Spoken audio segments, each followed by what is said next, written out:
لابوژانەوەی ئەم جارەدا باز لە سامانێکی گرنگی ئاوی دەکەم لە هەرێمی کوردستاندا، ئەویش سامانی ماسیە.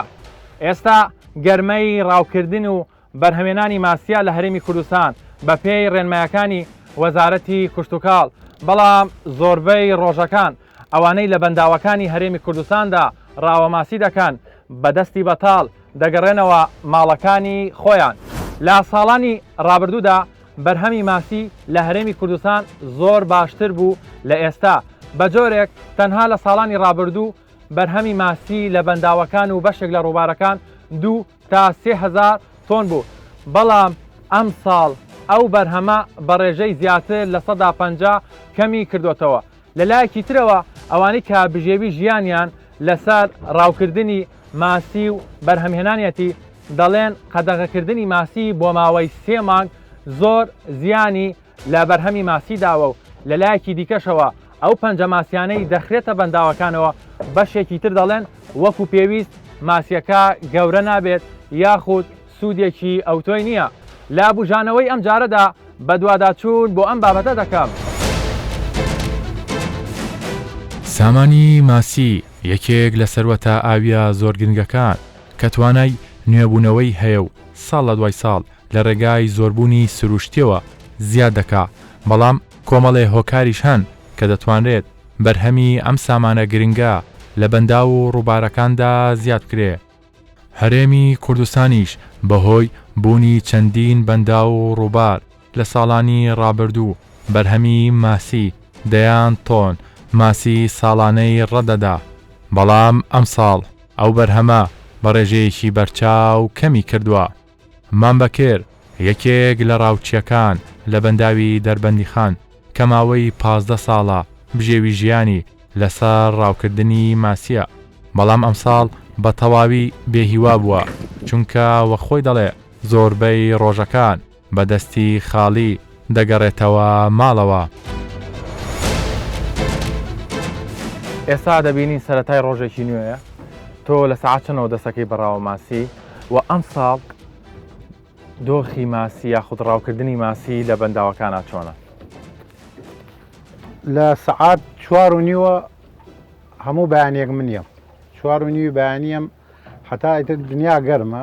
لەبەرەوەی کە دنیا گەرمە تا سەعات 8:30 مێنێمەوە ئەڕۆمەوە. قەزەی ڕاوەماسی بە نسبەتی ڕاوەماسیوە منعکردنی ماسی ئەسڵ و ئەساسی نییە، یعنی ئەو منعکە یکەن ئەو منع ئەکرێت قانونی نییە. کاتی حکومەتی عێراقی 45 شەو منع بوو، ئیسا 3 مانگ مەمنوعکردنی ماسی ڕبع ساڵێکە کا 3 مانگ هەر نییە.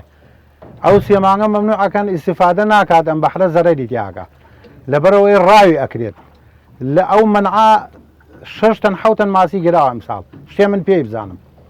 3 مانگ زۆرە، ئەبێ بڕیارێکدا بنێت ئەم قەرارەی کە 3 مانگدانراوە قەرارێکی ڕاز نییە، ئەبێ یا بکرێت بە 45 شەو یا 2 مانگ، 1/4 بۆ 1/6 شتێکی ئاساییە، شتێکی ڕێک و پێکە. داوای لە وەزارەتی زەراعە و حکومەتی هەرێمەکەین ئەم بەحرە ماسی تیان نەماوە، پەنجە ماسی ئەو پەنجە ماسیای کێنێتی گونجاو نییە بۆم بەحری دەربەنی خانە. هەندێک ماسی هەیە بۆ نمونە قاشنەی پێڵێت، ئەو ماسی قاشنەی تێکا گەورە بێ و قولاپی شەخوات ئەو خەڵکە ئیسفادەی لێکە. ئەو ماسیی کە هێناویانە گەورە نابێ. ئێستا تۆ چەند ڕۆژە چەندت ماسی ڕاو کردووە؟ 10 ڕۆژیشە 15 ڕۆژیشە ماسیێکم نەگرتووە، هەموو بەیانێ سەعات 4:30 ژێ. کێشەکە لەکوایە چۆن چارەسەر بکرێ؟ کێشەکە لەکوایە؟ ئیشی خوای گەورەیە کە ماسی ڕاونەکان ناگیرێت. ئەجا هۆکاری ئاوکەمبوونیش هۆکارێکە بۆ کەمکردنی ماسی، لەبەرەوە کە ناگیرێت هۆکارێکە ئەو کەمبوونەوەی ماسی کە باران نەبارێت ئاوکەم بێ، ئیشی خوای گەورەیەوە بەدەستی من و تۆ نی. تۆ ساڵانی تر مەسەلەن چەند ساڵانی تر ماسی هەبوو، ماسی مەگرت، یعنی بژێوی ژیانم لەسەر ئەمە بوو، ئەوەنە ماسیەگرت یعنی کیفایەتم بوو. ئێستا چۆنە؟ ئێستا خراپێکی زۆر خراپ. چەند ساڵەوانە بووە؟ وەڵایی چەند ساڵ بە درێژایی ساڵ چەند ساڵە من 15 ساڵە لێرا ڕاوەکەم، ئەم ساڵ لە هەموو ساڵەکانی کە خراپترێت. ئەوانەی کە لێرە دەبینین هەندێکیان مەسەلەن ڕاوە ماسی دەکەن، ئایا مە هەمووی مۆڵەتی پێدراوە چۆن لەی باجێ کارتێکی یەک کەس مۆڵەتی نییە، کەس مۆڵەتی نییە. ئێستا لە وڵاتانە لە هەموو جێگەیەکە لەو بەنداوانە کە خەڵک ڕاوەکات هەوەی پێ، ئەوەی ئیشی ڕاوەماسی ڕاوەماسیەکات، ئەوەی ئیشی ڕاوەماسی نیە نابێت ڕاو بکات. ئەوە جیایە هەندێک کەس یعنی سا بێتاقەتە کابرا لەو قەراغا دانیشێت دوو هەی لە فڕەدا ماسێکی کاربی بچووکەوە نەگرێت کاتەکە کوژێ بۆ هەیە ئیشی نەبێ بێئیشی بێ هۆکاری بێئیشیش ئەوە دروستەکەڵ ساڵانی زوو 10 ساڵ پێشی سا ئەگەشتە ئەم کاتانە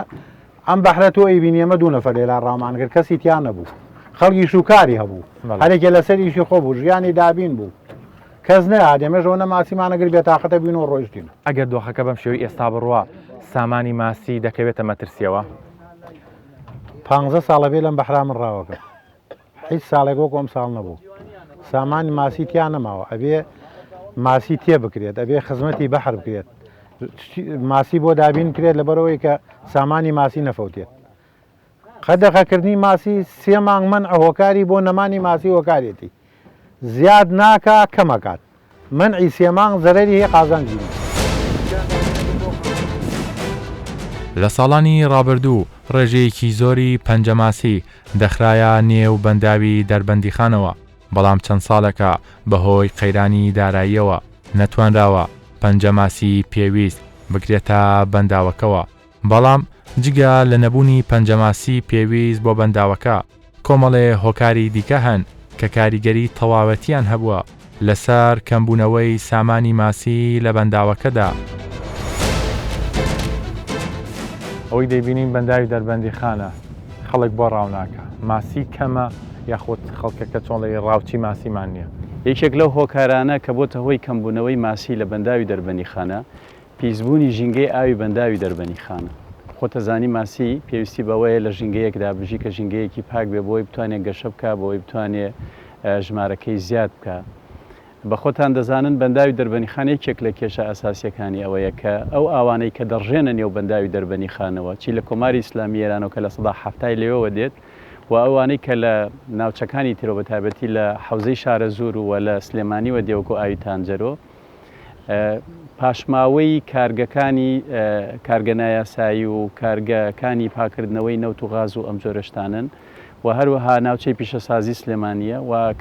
پاشماوەی نەخۆشخانەکانی سلێمانیە و پاشماوەی ئاوەڕۆی خەڵکی سلێمانی و ناوچەکانی ترە کە دێتە سەر بەنداوی دەربەندیخان لە ڕاستیە ئەمانە بەبێ فلتەر و بەبێ ڕیسایکلین ڕاستەخۆ دەڕژێنە ئاوی بەنداوی دەربەندیخانەوە کە ئەمانە دەڕژێنە ئاوی بەنداوی دەربەندیخانەوە ژینگەیەکی وا دروست دەکەن کە ماسیەکان توانای گەشەکردنیان نەبێ و ڕێژەی ئۆکسسیژینی تواوەتیایدا کەم دەبێ ئەمەش دەبێتە هۆی لە ناوچوون و مردنی ماسیەکان هۆکاری دووهەم ڕاوکردنی جائرە یعنی ڕاوکردنی هەڕەمەکیە ئەو ڕاوکردنە هەڕەمەکیانە کاریگەری سلبی کردووە لەسەر ئەوەی کە خەڵکانێک بە شێوەیەک ڕاو دەکەن کە کاریگەری دەبێت لەسەر قڕکردنی ماسیەکان ئەم قڕکردنش کە دەبعاً خۆتان دەزانن هەرچەندە ڕێگریش کراوە لە ڕێگەی پۆلیسی دارستانەوە کە ڕۆڵێکی ئیجابی و چاکیان هەیە و سەوەکو سەربازی ونوان لە ڕاوکردنە هەرچەندە ئیمکانێتێکی کەمیان هەیە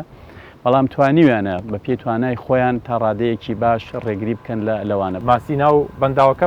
بەخێو بکرێ باشترە یاخود ئەو پەنجە ماسیانە بێنن کە لەگەڵم ئاوەدا دەگونجێت کۆی لە ڕاستیە چۆنەڵی زوومی خەڵک لەسەر ئەوەیە کە حکومت بەرداوامی پەنجەماسی بکاتە نێو بەنداوەکانە لە ڕاستیە لە ڕووی زانستی و ئەمە هەڵەیە ئەگەر بێت و ئەو پەنجەماسیە سەرچاوەکەی لە ناو نفسی بەنداوە یاخود لە نفسی سەرچاوە ئایوە نەبێ یاخود لەو جۆرە ماسیە نەبێ کە لە نێو ئەو بەنداوە ئاژی چونکە لە ڕاستیە ئەمە وەکو دەخیلی لێ دێت کە دێتە ناو بەنداوەکە و دەبێتە هۆی دروستکردنی ململانیە لەسەر ئەو خۆراکەی کە لە نێو بەنداوەکە هەیە بۆیە باشتر وایە لە بری تێکردنی پەنجەماسی لە ئەو حوزانەی ترکە لە شوێنەکانی کەەوە پەروەردە ئەکرێن و هێنرێتە ناو حوت بەنداوەکان گرنگی بە ئەو ماسیانە بدرێت کە لە نێو ئەو بەنداوە خۆیدان بۆ ئەوەی تەکەیفکردنی ئاسانترە و خۆراکی کەمتر پێویستە و تەکلیفەی اقتصادی کەمتر پێویستە جگە لەوەش یعنی لە ڕاستیە ئێستا ئێمە ئەگەر بێت و ژینگەی ئاوی بەنداوەکان پاک بکەینەوە وە گرنگی پێ بدەین و ڕێگە لە ڕێی لە ڕاوکردنی هەڕەمەکی بگرین پێم وایە پێویستی بە پەنجەماسی نابێ ئەگەر بێت و بە شێوەیەکی زانستی ئیدارەی بەنداوەکان بدرێت لە ڕووی ماسیەوە ئێوە ئاگاداری ئەوەن کە سامانی ماسی لەم بەنداوە بە ڕێژەیەکی بەرچاوکەمی کردووە بەڵێ ئێمە بە بەردەوامی ئەو زانیاریانەی کۆی دەکەینەوە ساڵ بە ساڵ ئەو ماسی کە دەخرێتە بازاڕەوە کەمەکات پێشتر 3 تەن بۆ ڕۆژانە پار بۆ بە 2 تەنونی ئەم ساڵ تەسەوە دەکەین لە دەوری تەنونی و لەو حەجما بێ کە کۆمان کردوێتەوە ئەو زانیاریانە بەڵام ڕغبەتی خەڵک و خواستی خەڵکی زۆر لەسرە ئەنی لە کڕێن و فرۆشتنی شاجیاوازیان هەیە لە نرخە ئێستا بەشێکی زۆر لەوانەی کە ماسی دەفرۆشن یانیش بژێوی ژیانیان لەسەر ئەو بەرهەمەیە زۆر دڵخۆش نین چونکە وەک خۆیان ئاماژەی بۆ دەدەن ئەم ساڵ ماسی بەنداوەکان زۆر کەمی کردووە بۆیە ئەوان بە ناچاری پێش بە ماسی حەوز دەبەستن و بەشێکی دیکەش لە دەرەوە هاوردە دەکەن بۆ ئەوەی خواستی ناوخۆ پڕ بکرێتەوە. دۆخی ماسی ئێستا لە ناوچوونە لە ناوچووندایە ئەم سەرمێزە تۆی بینی ساڵانە 100 کیلۆ 200 کیلۆ ماسی وەبانەوە ئێستا ئەمە ماسیەکەی تۆی بینی 15-20 ڕاوچیە هاتووە ئمڕۆ ئەمەم هاتیایی 15-20 ڕاوچی یعنی بەنداوی دەربەنیخان بەڕاستی ماسی تیانەوە بەس خەڵکەکە هەر خۆی پێوە خەری کردی خۆی گرتێ ناتوانێت وازە ڕاو ماسیەکە بێنێتەوە ئەمە ماسی حەوزەکە خواست ڕکات وێنە ئەمە هیچ لە بازار ناگۆڕ بەس لەبەرەوە هۆکا دەست ناکە و سەرەکەشی گرانیش نییە کیلو 8,000 6,000 بوو ئەمە ئیسە بەس خەڵ زیاتر ئەمەخوا جایوە بارەی بنزینی ماتۆڕەکەش پێیان ناکەن بەس فێر بوون بەعیشەتیان نا لەسەرۆژێ ئەڕۆم شتێکم دەستکەوێت دەستمەشتێکم دەست نەکەوێت لەو سەرۆتێتەوە دەستی خاڵێتەوە ڕۆژی وایە دەڕاوچێتەوە کیلۆ ماسینی جاران ماسی بووە ماسی گەورە بووە 40 کیلۆ 50 کیلۆ سولڤەر بووە سولڤەر ماسێکی چاک و لەوە بەحرا حکومەت هێرێم تۆوەکەی تێکرد ئیسە مدەیەک نەما یەک ڕێژە و دوای ئەو ڕێژە نەماوە ماسی ئیسە ئەم کوڵە ماوە سوورە ماوە ئەو ماسی وردانەیە و ئەمانیشە ڕێژێکی کەم هەیە.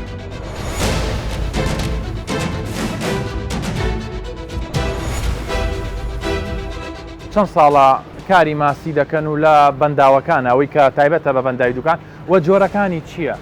ئێمە خۆی 15 ساڵ بۆ 20 ساڵ دەسیەوە ئەو ئیشەی دەکەین بەڵێ وەجوونەی بڵین دەیکڕین و بۆ فرۆشتن و دەین بۆ ناو بازاڕ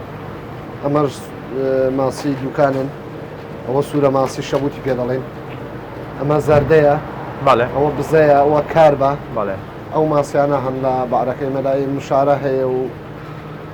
بڵێن باسکە بچووک هەیە هەر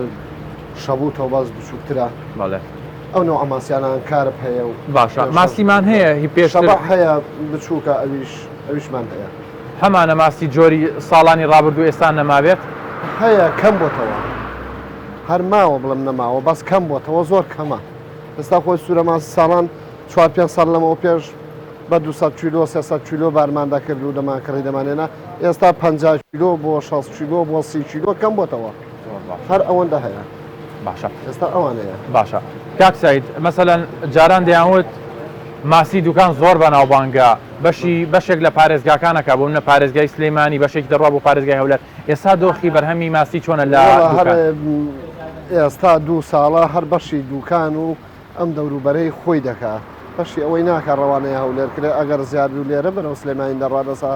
ئەو ماسیەکە وەندە زۆر نییە بڕوا بۆ دەرەوە ئێستا ماسی بەعری دوکان تۆ باسیێواکەی کە ئێستا ڕێژەکەی کەم بۆتەوە بۆ نمونە لە ساڵانی ڕابردووە تۆ ڕۆژی چەند کیلۆ ماسی دەفرۆش ئێستا چەند دەفرۆشی ڕۆژان ساڵانی پێشوو بڵین ئەگەر ئەوە باسکەی هەتا 300-400 کیلۆ ماسیمان دەفرۆشت بەس ئێستا لە 100 کیلۆ بەرەو خوار دەڕۆین نەوەکو سەرکەوی هەر بەرەو خوار کەم دەکات باشە ئێمە ئێستا بەنداوێکی باشمان هەیە ڕێژەی ئاوەکەش تا حدێک باشە هۆکاری چییە بەرهەمی ماسی کەم بۆتەوە وڵی بەرهەمی ماسی هەتاکو ئێستا مەمنوعەکان ماسیەکەەوە هەر لی دەژیرە دوا ئەوەش ماسیە وردەکە گەرژیرە ورد نەبێ چ گەورە ببێ وردەکە دەژیرە مەمنوعەکەش کاتی خۆی ئەگەر مەمنوع دەکرێت لە 23 مەمنوعی دەکەن 56 دەکرێتەوە سێمان قەدەغەیە ئەو کاتەی 56 ئەو گەرای دادنێ ئەگەر دەکرێتەوانێ ئێستا ئێوە پێتان باشە لەو سێمانگەی کە وەزارەتی کشتتوکاڵ قەدەغەی کردووە بۆ ڕاوە ماسی درێژ بکرێتەوە یا ماوەکەی کەم کرێتەوە کەم نەکرێتەوە بەس کاتی ئێستا لەم سەرەوە بەسەری خەن ئەو 15شەوەی بەسەر خەن لەو سەرەوە درێژیکەنەوە لێرەوە لێکەنەوە لە ئەگەر لە 23 بیکەنە یەکی چوار تۆ ساڵانێکە لەم خەریکی کڕینی ماسی و دەی فرۆشی بە شێوەی جوملە و ئەوانە ئەوەی کە ڕاو دەکرێت لە هەرێمی کوردستان چۆنڵی بە شێوەیەکی تەندروستە بە شێوەیەکی چۆنڵی بە تۆڕ و شتی تایبەتە وڵە بە تۆڕ دەکرێت لەکنمە قومەلە و ئەو شتانە نییە قولاپ و تۆڕە هیچ کەمان نیە بە هیچ شێوێشکەمە ڕاو ناکەین لە منتیقەی خۆمان لە دوکان و هەتا تۆربەی و ئەو منتیقانە تۆڕ لەگەڵ قولاپی لە ڕووی نرخەوە چۆنە ماسیەکان لە چەند کیلۆ دەست پێ دەکات نرخەکانیان چەندە ماسیمان هەیە لە 1500-2000ەوە دەست پێ دەکات هەتا 10,000 3-4 نەوەمان هەیە ماسی ودمان هەیەەوە بڵێن بە 2009 ئەکمان هەیە بە 5,000 و هەمانە بە 10,000 شەم و سوورە ماسی ئەوانەمان هەیە. ماسی پێشتر لە ئێران نۆمانداات سعرەکە زۆر مناسب بوو، بەڵام ئێستا ماسیەکان لە ئێران نایەتن کە نایەتن ناوە خۆمانە تۆزێک سعرەکە فەرقی کردیە، بەڵام هە زۆر باشە. ئەویش ئەو سعرە فەرقی کردە بە نسبەت حەلەفەکەی علەفەکە گران بۆ سعری ماسیەکەی زیادی کردیە. ساڵانە بەس ئەمە ماسیمان دەفرۆش، بەس ئەمە ماسیمانداینە لە جنوب ماسی نەبوو لە هەولێر. ئەمە سارانە چەند سارێکمان تەرخان کرد لە جنوب ماسیمانەدات، بەڵام لە خوای بەزار ئێستا نەک ئەمون هەزار کەسیکە پەیدا بووە بەس ماسی دێنی لە جنوب دێنی لە هەولێرە ئی خۆمان تەقتاق لە هەموو شوێنێک بۆمان دێت دێتە ناو هەولی ماشەڵڵا هەولێرش گەورە بووە ماسی زۆرە. لە هەرێمی کوردستاندا 361 حوزی خۆڵ و 16 حوزی کۆنکرێتی هەن کە توانای بەرهەمهێنانیان 20,000 تۆنی ساڵانەیە. ئەم ڕێژەیەش کەمترە لە خواستی ناوخۆ. ئای بەشەکەی دیکە لەکوێوە پەیدا دەکرێت، پشت بە ماسی ناوخۆی دەبەسرێت یاخود لە دەرەوە هاوردە دەکرێت. ئەم پرسە و چەندین پرسی دیکە بە تایبەتی کەمبوونەوەی ماسی لە بەنداوەکان و داواکاری ڕاوچەکان دەبەمە وەزارەتی کشتتوکاڵ بزانم ئەوان چ پلانێکیان هەیە بۆ پاراستنی ئەو بەرهەمە.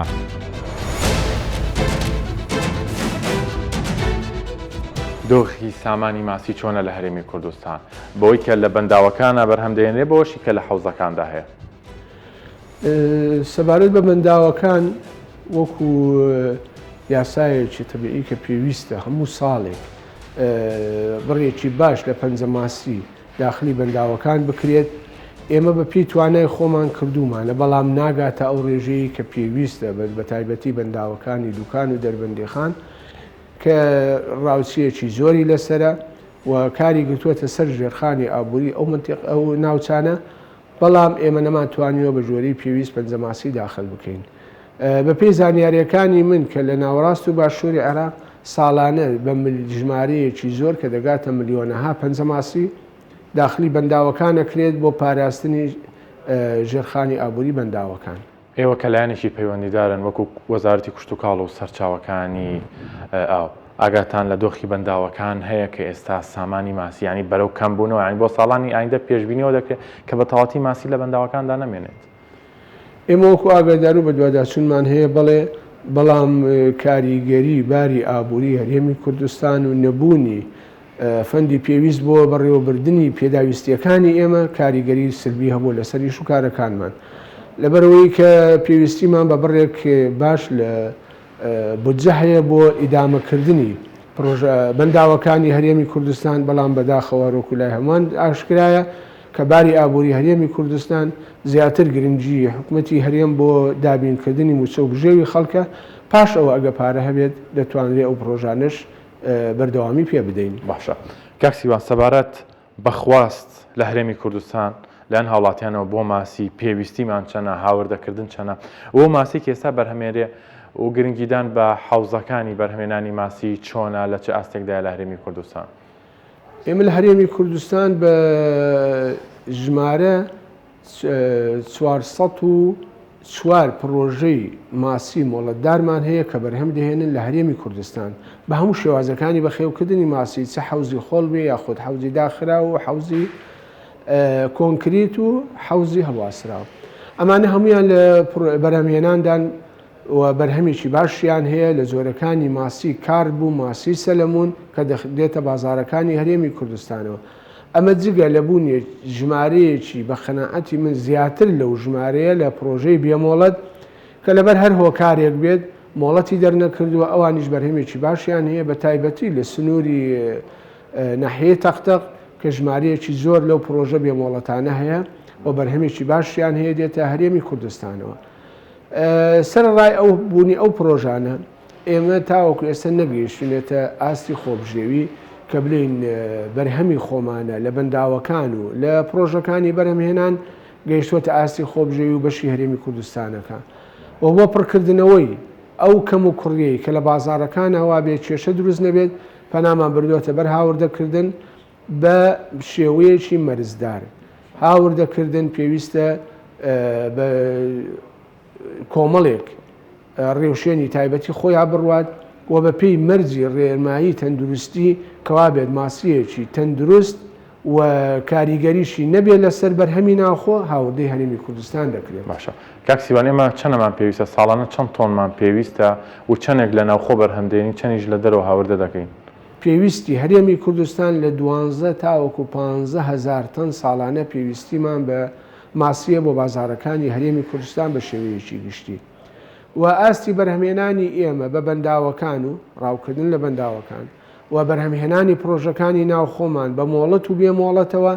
دەتوانم بڵێم نزیکەی 60% پێداویستی بازاری هەرێمی کوردستان پڕ دەکاتەوە و ئەو چ لە سەتاکەی کەش دەتوانین بە ڕێگەی هاوردە بە تایبەتی لە وڵاتی ئێران و ڕێژەیەکیش لە وڵاتی تورکیاوە هاوردە دەکرێت. سەبارەت بە قەدەغەی ڕاوکردنی ماسی لەو وەرزەی کێوە داتان ناوە بەشێک لە ڕاوچەکان بەشێک لەوانەی کە چۆڵی بژێوی ژیانیان لەسەر بەرهەمی ماسیە لە هەرێمی کوردستانە دەڵێن ئەمە کاتەکەی گونجاو نییە. یەکەم کاتەکەی زۆرە، دووەمیش ئەو کاتی کە دایان ناوە لەگەڵ گەرای ماسی شتەکە یەک ناگرێتەوە. ئێوە لەسەر چ بنەمایەک ئەمەتان کردو ئەم قەدەغەی ڕادەگەێنن ساڵانە؟ قەدەغەکردنی ڕاوە ماسی ئێمە بەڕاوێژ لەگەڵ بەڕێوەبەرایەتی گشتی کشتتوکاڵی پارێزگاکانە کە بەردەوام لە بەدواداچوون و ئاگاداربوونن لە پلەی گەرمی بەنداوەکان بە تایبەتی بەنداوی سێ بەنداوەکەی هەرێمی کوردستان کە کاریگەری بلەی گەرمی لەسەر کاتی بەرهەمهێنانی گەرای ماسیەکانە. ئێمە لە دڵنیاین کە لە 100% ئەو سێمانگەی کە دامان ناوە زۆربەی ساڵەکان لە 15 تا 15 دەزانین هەندێ ماسی هەیە لە پێش ئەو کاتە گەرادادنێت و هەندێ ماسیش هەیە پاش ئەو کاتە گەرادادنێت و بۆ ئێمە بۆی کاریگەری سلبیشمان نەبێت لەسەر بژێوی ڕاوچیەکان کە ژمارەیەکی زۆر لە هاوڵاتیان ئیشوکارەکەیان و بژێوی ژیانیان لەسەرەتی حدێکی وەسەتمانداناوە بەڕاستی کەوا بێ بتوانین سامانی ماسیش پارێزگاری لێ بکەین لەو سێ مانگەیە و ژیانی و بژێوی هاوڵاتیانی خۆمانیش دابین بکرێت.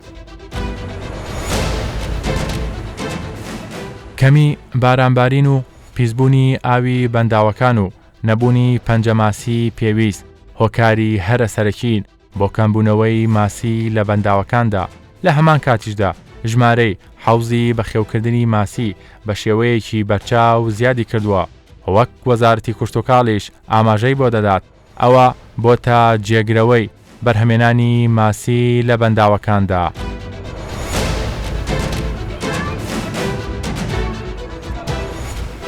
لە هەرێمی کوردستاندا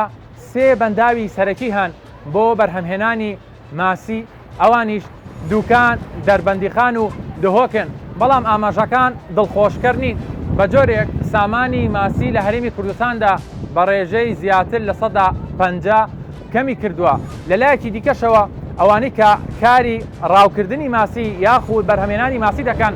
داوا لەلایەنی پەیوەندیدار دەکەن کە جارێکی تر چاو بەم بابەتەدا بخشێنێتەوە بە تایبەتی لە کاتی قەدەغەکردنی ڕاوە ماسیدا. بۆیە ئێستا دەبێت لایەنی پەیوەندیدار کە وەزارەتی کشتتوکاڵ و سەرچاوەکانی ئاوە لایەنێکی زانستی تەکنیکی باش بگرێتە بەر بۆ ئەوەی بە تەواوەتی کۆنتڕۆڵ و یاخود سامانی ماسی لە هەرێمی کوردستاندا پارێزراو بێت.